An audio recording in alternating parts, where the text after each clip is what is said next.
Bizi ayağına getirmekle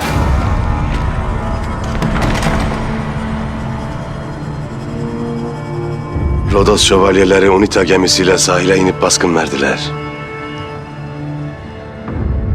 Senin bu işten haberin var mıydı? Nereden bileyim ben? Rodos şövalyeleri komutanı ben miyim? Attığın her adım, yaptığın her iş şüpheli. Götürün bunu hana kapatın. Ben emir vermeden kafasını dışarı çıkartırsa... kellesini kesip bana getirin. Oruç, bunu yapamazsın. Buranın tek hakimi sen değilsin. Mazlumların kanını dökmüşler.